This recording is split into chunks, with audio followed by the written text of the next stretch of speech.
A nurse is vaccinated, but just minutes later, this happens. I'm sorry. Tiffany Dover fainted as she spoke to reporters at a hospital in Chattanooga, Tennessee. But it turns out it wasn't a reaction to the vaccine. Tiffany has a medical condition and faints often. She quickly recovered and spoke to reporters. I have passed out probably 6 times in the past 6 weeks. It's common for me. Few Americans know what it's like to be the target of a conspiracy theory. But since the day nurse Tiffany Dover fainted while getting her COVID vaccine, life has never been the same. And tonight she's speaking out for the first time in an exclusive interview with NBC's Brandy Zadrozny. Tiffany Dover wants the world to know one thing. My message is simple. It is that I am alive. I'm well. That's it. I hope they believe it. They are the massive online community of conspiracy theorists who've been convinced she's dead for more than 2 years. I made a whole podcast about it. Tiffany wasn't ready to share her story then, but now I'm ready to just put my story out there, own my story. That story begins in 2020. Tiffany was working as a nurse manager at CHI Memorial Hospital in Chattanooga, putting in grueling hours on a COVID unit. When vaccines arrived that December, Tiffany became one of the first people at her hospital to get the shot. I felt okay during that. Then she stood up to answer questions. I'm sorry.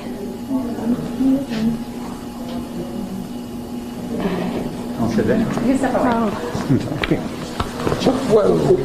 I ended up passing out.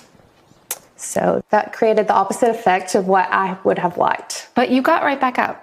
I did. And this is something that's happened to me my whole life. I do have episodes where I pass out. But in that moment, a conspiracy theory was born. People thought that I was dead. People thought that I was an actress paid to do this, that I was paid off by Big Farm. It was completely overwhelming, to be honest. It snowballed fast. I had people showing up at my house. I had people reaching out to my friends, my family. I even received death threats. Were you afraid for your family? Absolutely, yes. Through it all, Tiffany kept silent, and that only made the online frenzy worse. Why not come out and dispel these rumors? Initially, that was exactly what I wanted to do.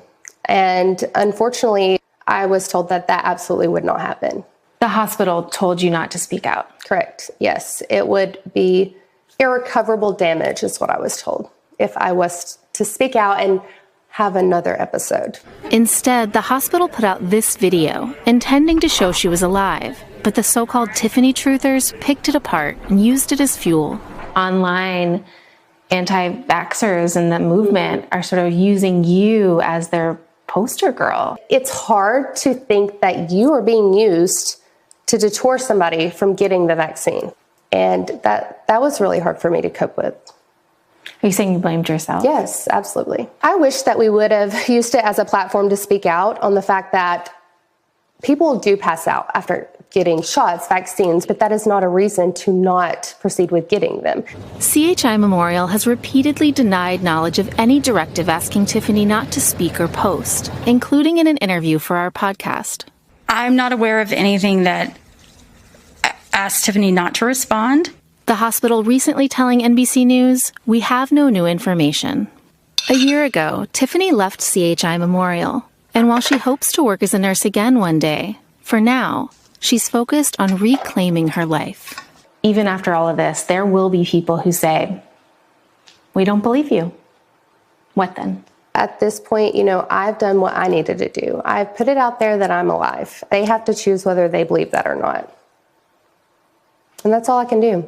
Is put out the truth. Vice President Mike Pence was vaccinated, but watch as the hand of medical technician Sean Wadeen shakes nervously as he puts the needle into his arm. I, by the way, as a surgeon, am also a little bit afraid of needles. Neurosurgeon Dr. Sanjay Gupta revealed he's afraid of needles, but he went ahead anyway, live on CNN. Is it in? It's done. It's done. But amid the grief, hope and joy, just look at the reactions of frontline workers getting the vaccination that will save so many lives.